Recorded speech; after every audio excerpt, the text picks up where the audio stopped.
Hi everyone, welcome to One Jewish Family. I'm Hadassah Gotlieb, and today we are interviewing Barbara Ribakove, the founder and executive director of NACOEJ, the North American Conference on Ethiopian Jewry. Barbara, we're very, very happy to be having you today.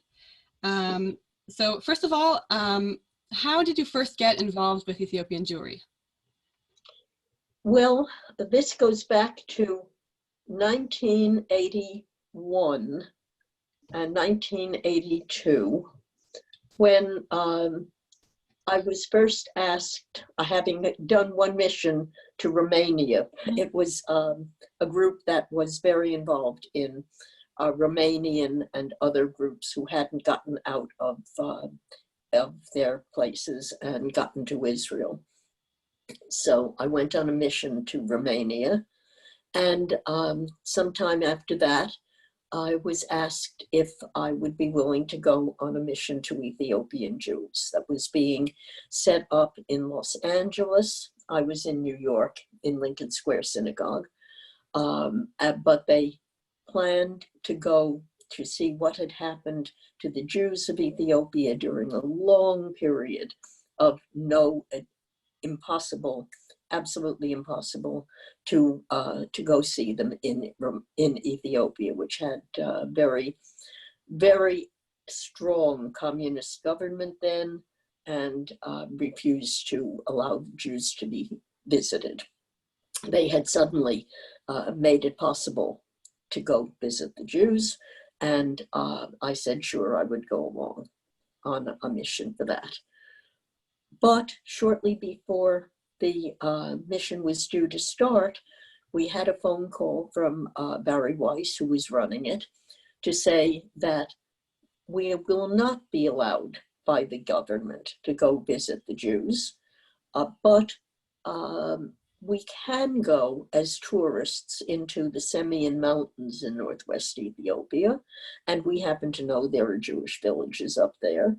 So we're going to try to go anyway. Are you willing to do this? It may fail. And the answer from everybody was yes. So when we got to Ethiopia, plans were made to go to the Semien Mountains as tourists because it's very beautiful up there. But we hired a guide who would take us to a known Jewish village up there. And so we set off from Gondar province in Ethiopia, where that's the typical and most populated region where the Jews are, and also the gateway to the Semien Mountains. And we took off for the Semien Mountains. I was on a mule. You can go by horse or by mule. There were no roads, and although we were told there was one, but it really wasn't much of a road. And I had seen in a little booklet that a mule, which is safe and sturdy, is the rich man's choice. And I thought, well, it's my choice because I don't want to be on a horse. A horse sometimes kicks up seals and decides to run. A mule, you can barely make it walk. So I had a mule, and we continued from the place where we got on horses and my mule and headed for the mountains. It was very, very beautiful up there, but I was in a period of my life when I was afraid of heights. And I don't know why it came, and I don't know why it left some years after, but I had a big sun hat, and I had it pulled over my eyes, and I just sat on the mule and went every time. We went up a little more or down a little more. We finally, after a night on the ground, finally reached a place where we could see across a valley. We were up on a great big hill, and there was a valley with a stream at the bottom and another hill rising at the other side of the stream. And that's where the Jewish village was. And I looked at the road down this mountain and then across and then up the other cliff where this Jewish village was supposed to be. And I thought, well, I've come this far, so I'm not going to say, just leave me here to die. I can't make this. I said, I will get to that village, but clearly I will never get down. So I'll probably marry a falasha and stay there for the rest of my life. However, we got down and we got up the cliff, and it took a while before we were welcomed in. There was a hedge with thorns around the entry to the village, and we couldn't come in without the permission of the people behind the hedge in the village. Our guide spoke to them, but the one thing that we really had going for us on the trip was a young man who had just graduated from Yale as a linguist, and one of the many, 7 I think it was, languages that he could speak in was Amharic. And Amharic is the general language in the area of where the Jews are. So he told them who we were and why we would like to see them. And they opened the hedge and let us in. That was an extremely, extremely poor village. From long experience, I can say one of the most very, very difficult places to live. But a woman came with a basket of dried corns to offer us some.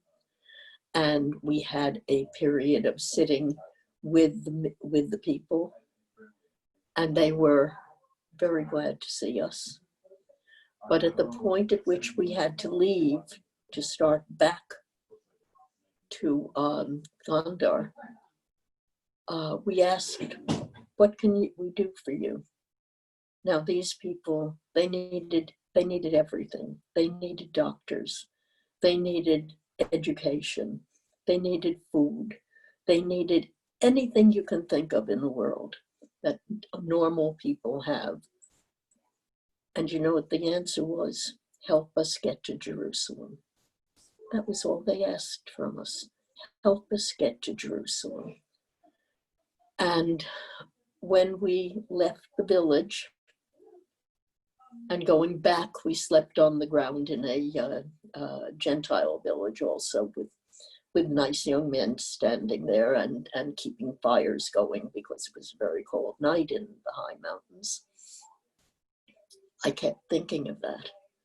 Just help us get to Jerusalem. And that was the start of everything. We made it back to our homes in America, okay.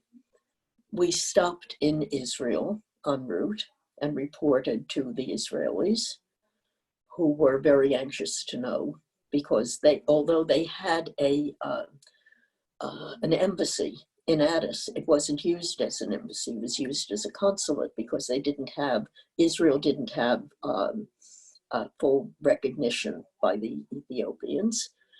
And they were not, the members of the consulate were not allowed to leave Addis Ababa, so they wanted to know about conditions in the north and everything. And then we got back to New York, and I told people about what had happened, what we had seen, terrible, terrible poverty, and a very bad government, which did not allow anyone to leave.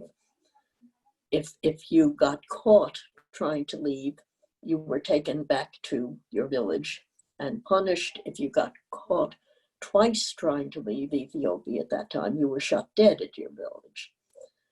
This was Mengistu's time. They had a communist government that even the Russians and the Chinese didn't approve of. But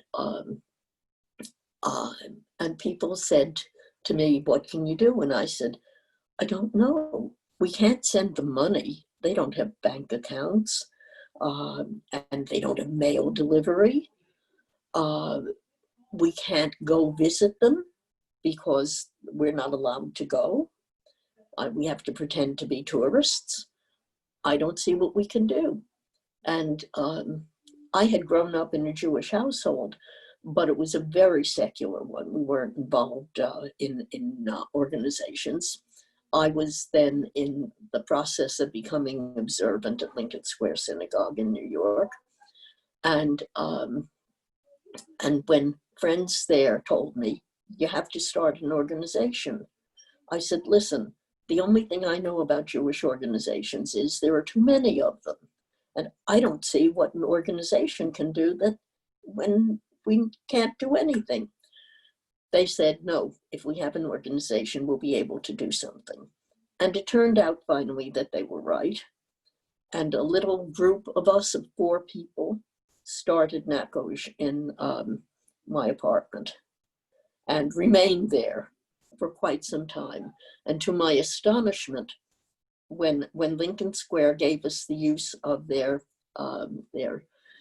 room for meetings, big room, we filled up the room. People started coming, and I was really amazed. Others joined us, and we had I was getting calls from people to come and speak over and over and over again. And there I was really astonished, because people started writing out checks and saying, who do I make this out to? And I said, don't give me any money. I don't know what to do with it. But gradually, we began to do things. There was one other organization at the time, the American Association for Ethiopian Jews, the AAEJ, under Reinberger. And they were occupied mostly with trying to get people out of Ethiopia and into Israel, and felt that Israel was not helping. And there was a good deal of, we figured we would try to work with Israel and see what we could do. And we formed our mission statement. It was 4 mandates. The first one was to help Jews survive in Ethiopia. The second mandate was to help them reach Israel. And the fourth was to help preserve their very rich and ancient Jewish traditions. We're still working, by the way, on the first 3. The fourth one, I think now, who are in Israel, and that isn't a necessity for us anymore, though our now retired was very active in working on the preservation of religious rituals there. We started out forming missions. We would say we were tourists. Ethiopia had a great shortage of money. It wasn't worth a penny outside of Israel, outside of Ethiopia. And we had therefore the fact that we brought in money with our so-called tour groups, and the black market, for lots of reasons. Mainly, the most one was that if we got caught, we'd be thrown out of Ethiopia.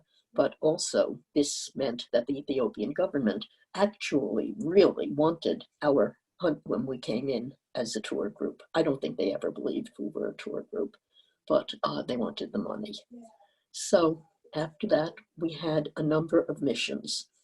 We also names of any kids who were actually able to go to high school in Israel. Those were boys mostly, and in Ethiopia, sorry. And we discovered that if you could present papers showing that high school in Ethiopia wanted to go to college in America, it was possible. And one of the jobs that we undertook was to get such papers from colleges so that we could present them and say that Fentahonasef scholarship to Yadata Yadata, and he's going to live with me and I will take care of all his expenses, and Yadata Yadata. And we actually got quite a number of, go to even elementary school was a wonderful thing. And to go to high school, kids would walk miles and miles from their village to the high school in Gondar with some family. the city while they came home miles and miles away to spend Shabbat with their families. So they existed. And not only did we have to find them and pass around, this was not, and you couldn't accomplish anything without passing around some dough. And we had to find somebody who would take care of them in Addis Ababa while they waited for they would get on a plane, and the plane fare had to be given, and fly to Israel. But they had to do that by changing planes somewhere along the route. So they never came to America. They went straight to doing. The AAJ was doing that also during those years, and it was good. But all we could do on the missions was provide some children's sweatshirts and buy a lot, offering for sale. Not much else that we could do, and it was alleviating suffering in a very small way. And we were only allowed to go to certain villages over and over and over again, but very rarely to go to addition in Ethiopia at that time. And villages that were near the little airport in Gondar, we were not allowed to go to except once. And when we went, the plane, so that we couldn't look at the ground and just get off and get into a bus that takes you to the hotel that they had decided we should stay in. That went on for some time. Then, looking ahead, we were in constant contact with Israel, brought information every time we came back from a mission, gave them information. And then Jews started going to Sudan. They wanted to get to Israel, and one of the people, he broke open the path to Sudan, which could be a way to get to Israel, because while the Israelis couldn't come into Ethiopia, they could come into Sudan and take. There gradually became a whole exodus by night, hiding by day, very dangerous for many reasons, because even moving through Ethiopia was not easy for Jews. They had to pretend they weren't Jews, and there were many bandits, Shifta, along the road, and some villages that were very hostile. And it was a long way to the Sudanese border. And at the border, they had to get through the border guards, who weren't crazy about Jews either. So there was definitely not Jews. And then into the refugee camps, the UN refugee camps in Sudan, which I was told at some point had a budget of about 23 cents per person per day, and were hellish. And we think that about 4,000 Jews coming and coming and coming because they had to get to Jerusalem. Finally, in the course of all this, there was Operation Moses, in which the Israelis took planes. They rented them from a guy in Belgium who actually was Jewish, and gave a small airlift. They mostly transported Arabs to places. So it was very courageous of him to turn those over to the Mossad for a Jewish operation.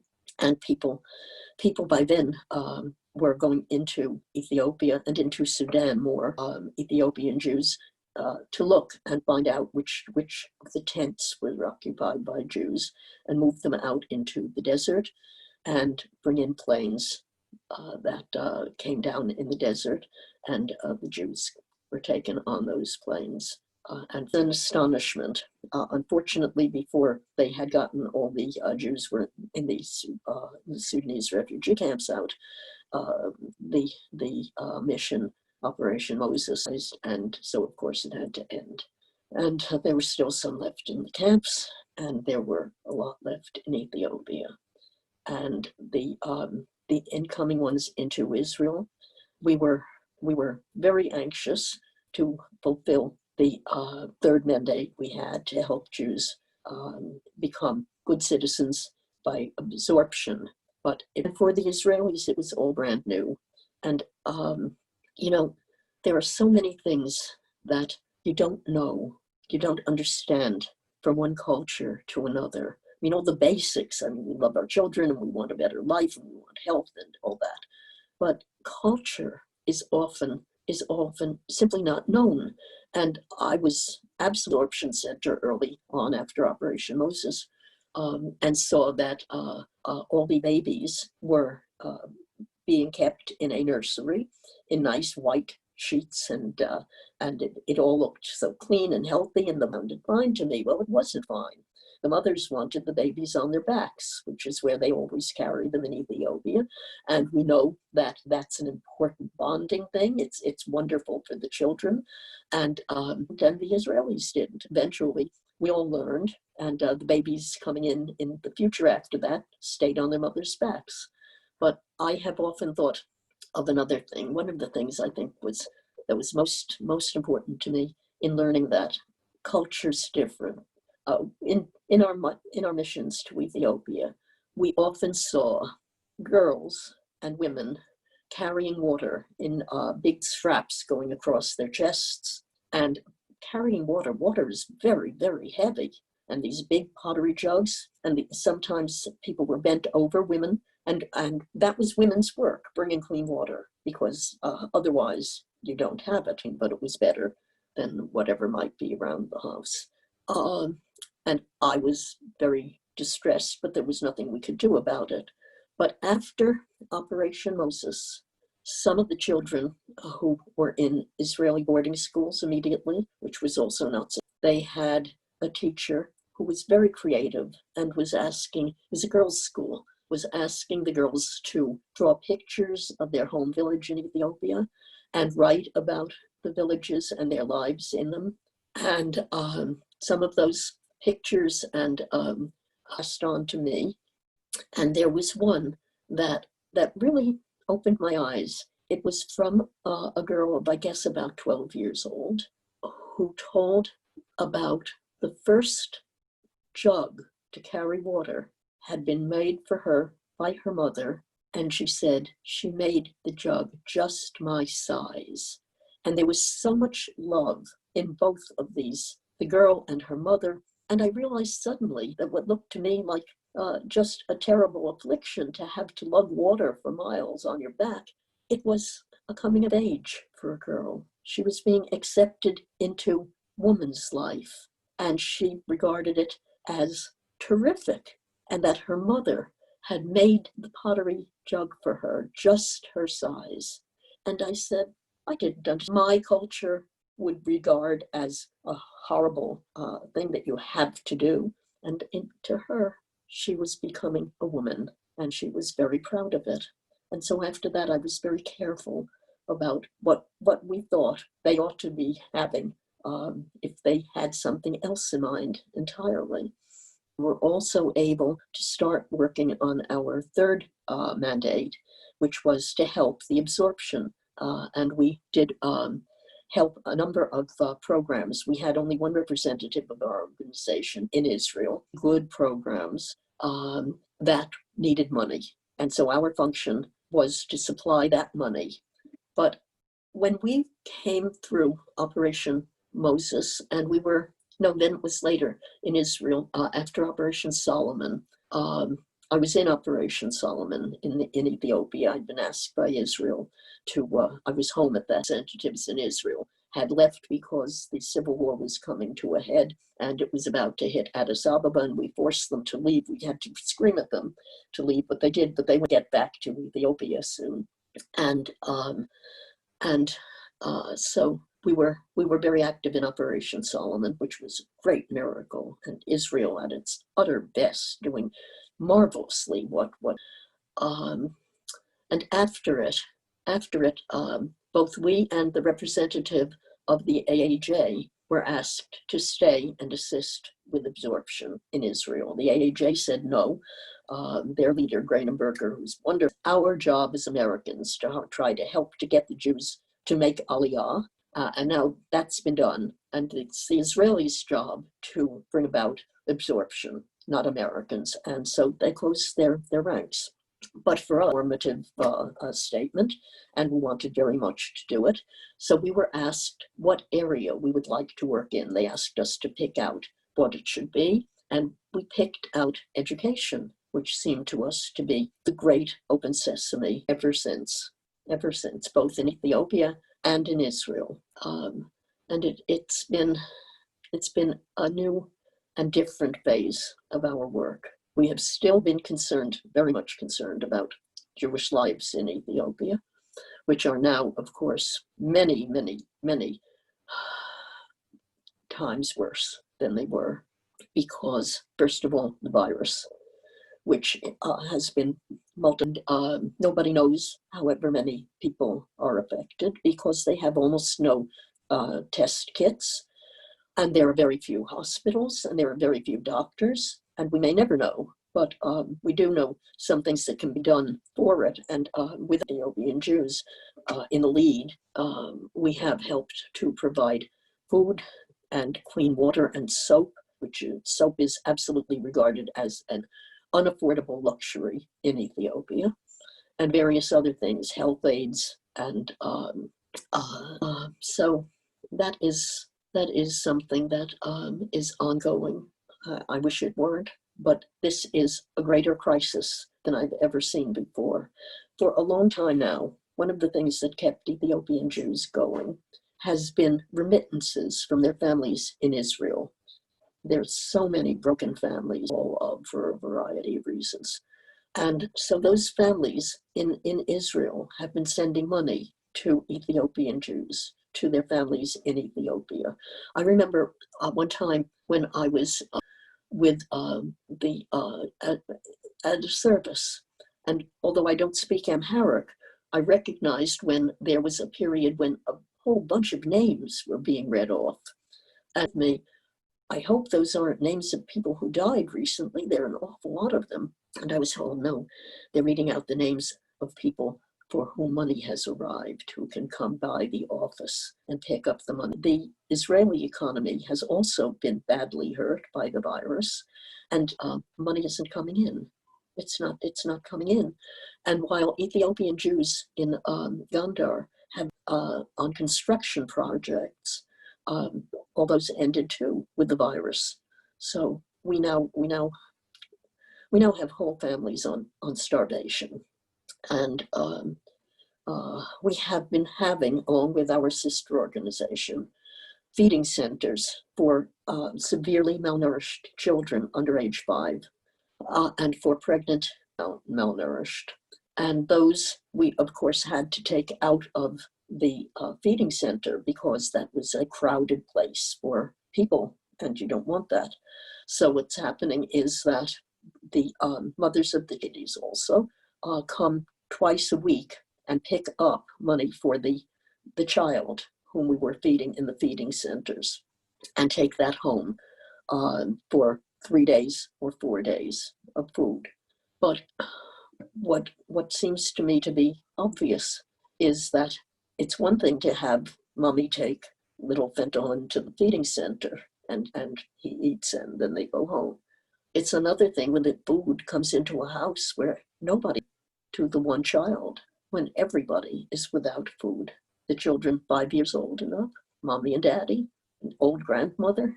So this worries me very much indeed now. And I think we're only beginning to see what all this is going to produce. That's very bad. However, after there was, I told you there was civil war going on most of the time when we were in Ethiopia as tourists. The civil war finally ended, and a new group came in, a new government to do some things openly.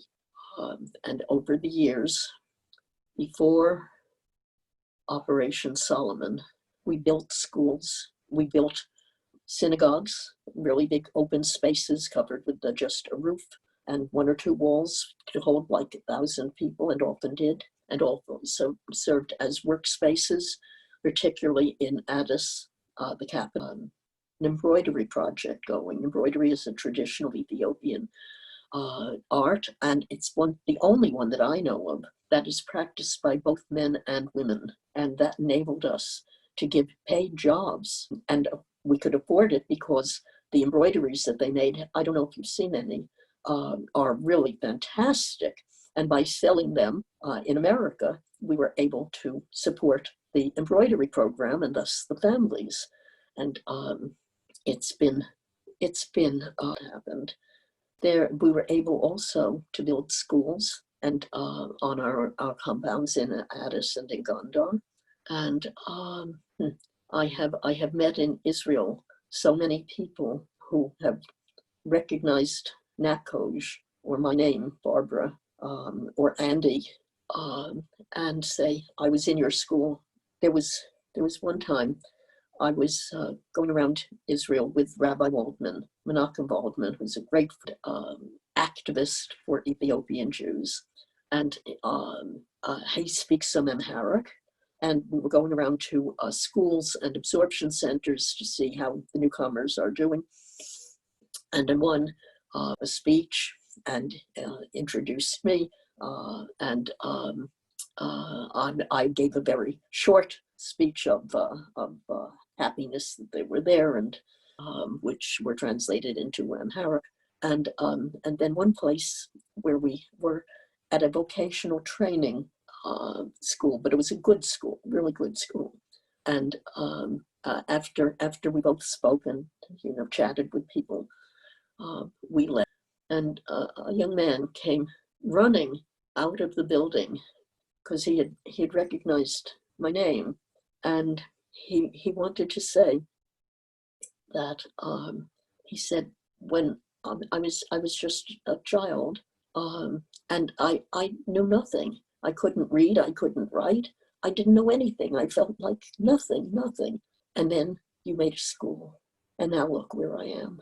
I'm in Israel, and I'm in school, and I'm going to get somewhere. And I just wanted to say thank you. And that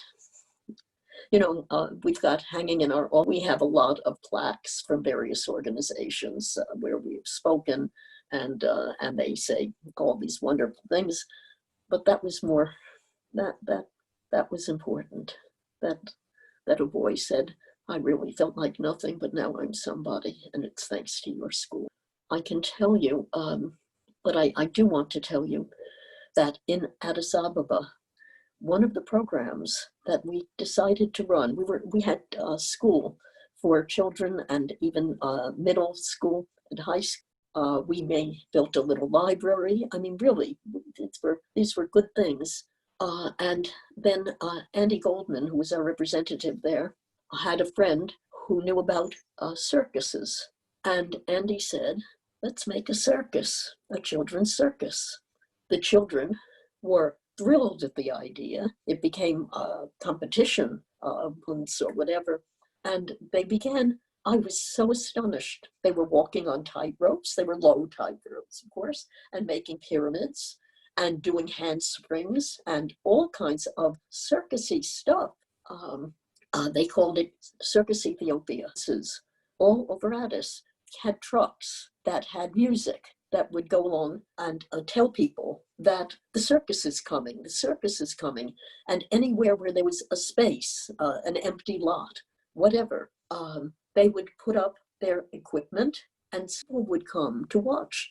There was a lot of unemployment, and the things that we regard as easy sources of entertainment were not available. And these included in every performance a skit about something important, and one of those things was HIV at the time. There was a good deal of AIDS going around, and so kids and skits about getting medical help in Addis, that was possible, and also skits about not taking the members of your family who may have it and shunning them, not feeling that you have to distance yourself from them. These were social programs, and they were in every performance. Gradually, Circus Ethiopia and the children's circuses performed in Europe.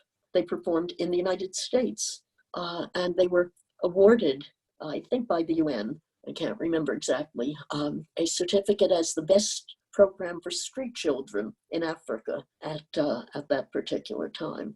And when Operation Solomon was able to start Circus Ethiopia again in Israel, but it was impossible because, of course, all the families were scattered around in Israel. They weren't together anymore, so the children weren't.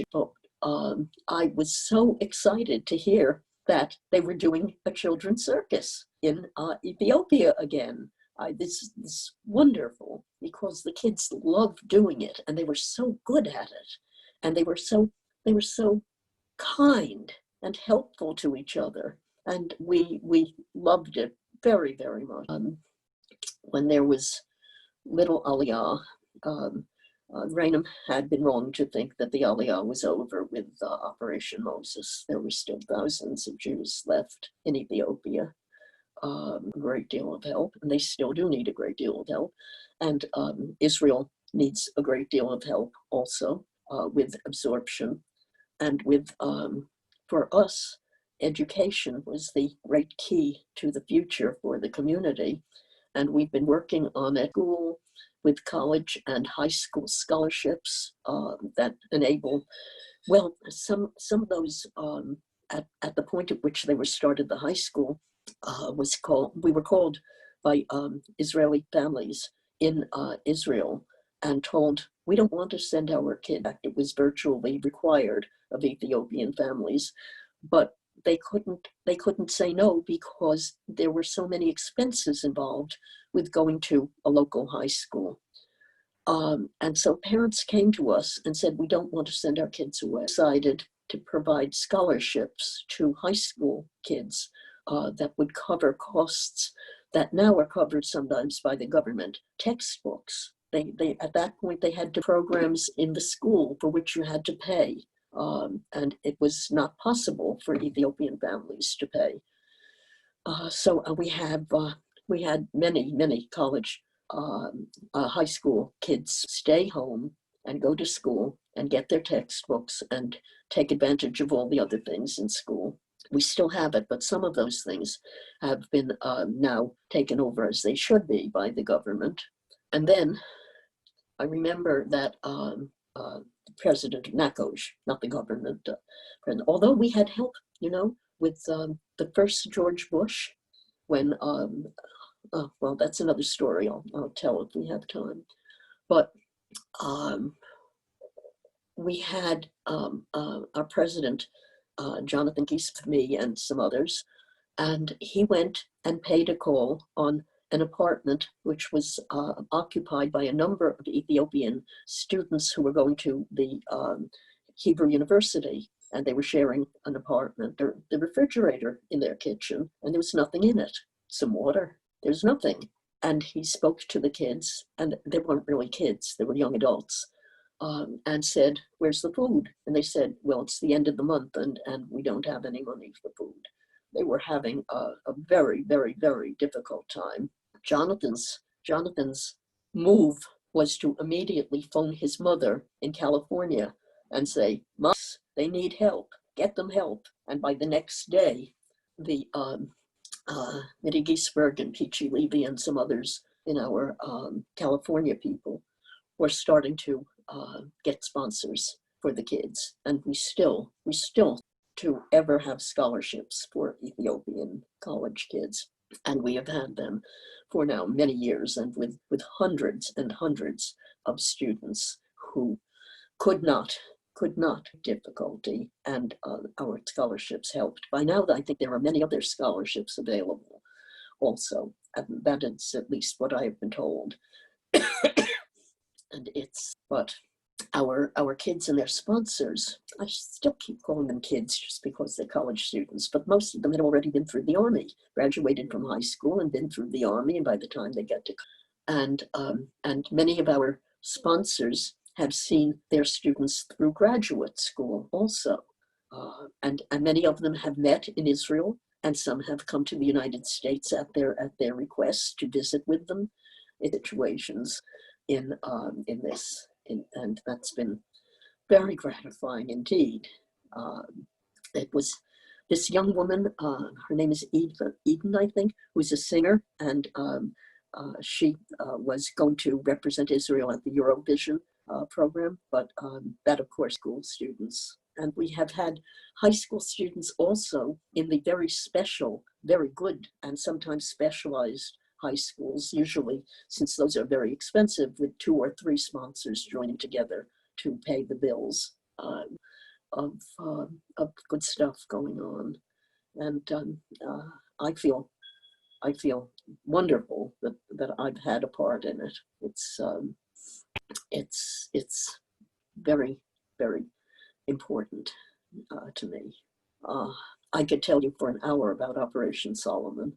I was in it in Ethiopia, and so were Andy and Solomon in America for quite a while. And it's worth a long talk, because it was.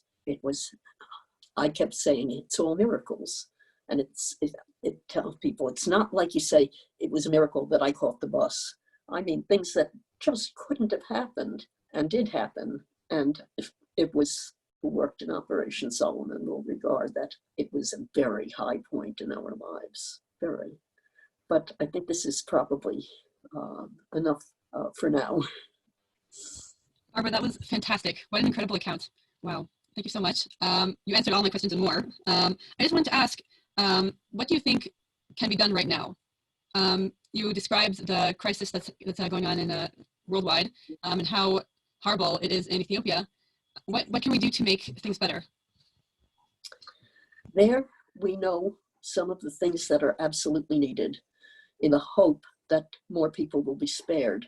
And those are soap and clean water, and information and checkups, and if necessary, hospitalization, all of which are available, but they cost money. The money that Struggle for Ethiopian Jews, to Save Ethiopian Jews, our sister organization, has put up are tremendous, and NACOEJ has been contributing also to this very much. We are feeding half the children who wonderful young women who are pregnant and nursing, and have made great strides with them, great strides. I think that's that. In Israel, we have our Limudia programs in the Israeli elementary schools, and we can't run them if the schools aren't open. And of course, the schools shouldn't be open if it's dangerous. I'm most concerned about the fact that many Ethiopian Israeli households do not have access to the internet.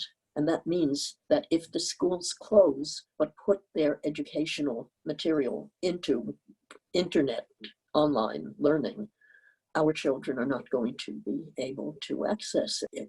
Israeli staff, we have an office in Israel also, to find out how many of the families of the Limudia children we have now, and let us see what we can do.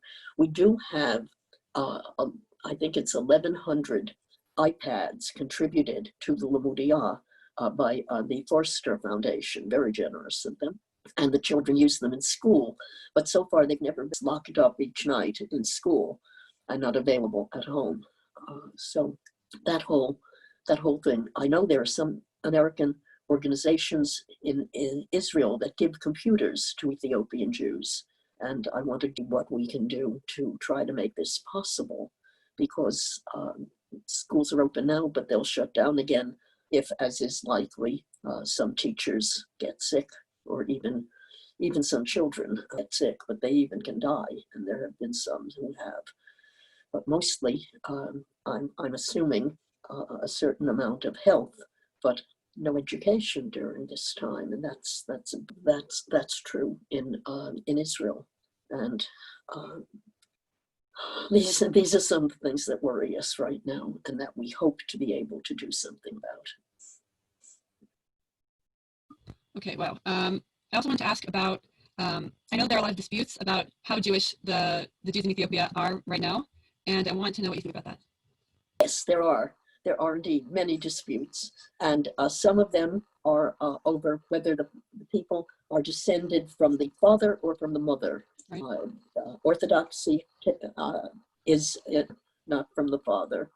Personally, although I am modern Orthodox, it seems to me that since Ethiopian Jews go through a form of conversion when they come to Israel, that's pretty irrelevant. And we have this awful business in one family.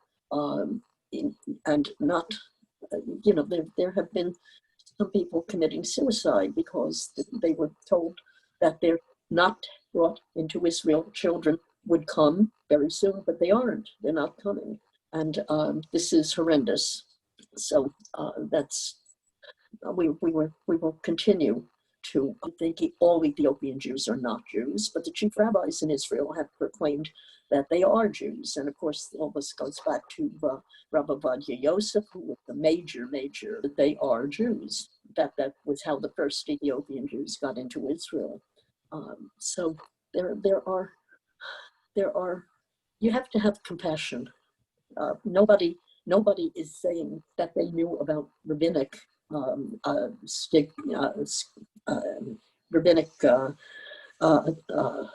rulings.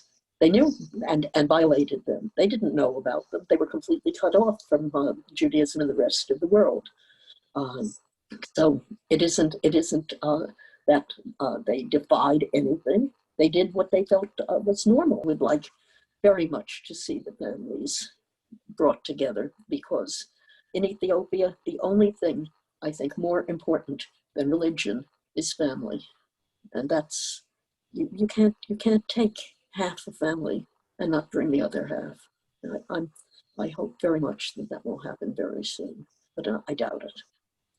Do you think that one of the main reasons that we're having these Aliyah issues now is because of the Judaism problem, or for other reasons? Well, we always get told that there's no money, that it is very expensive to not to bring Ethiopian Jews, because there's a Christian organization that has been paying for the plane flights for a long time. God bless them. And I cannot bring Jews because it's a huge cultural gap that they have to get accustomed to. But today, when practically everybody would find help from their families who have already become Israeli citizens for a while, so what is money for? Isn't it for saving Jewish lives and for bringing Jews to the promised land? So I don't agree that you should put money ahead of Aliyah or absorption. That's what they're there for, and we try to help all we can. Wow, I'm speechless. Is there anything else you'd like to add? Thank you. I really hope that this story will soon end, and that everyone will be in Israel right where they need to be, absorbed a full part of Israeli society, and we'll be able to tell our grandchildren the story as a... Oh yes, it will always be a great story, a wonderful story. And I think for all of us who are in that story, and that includes you very much, I think that it's had at least a part of it.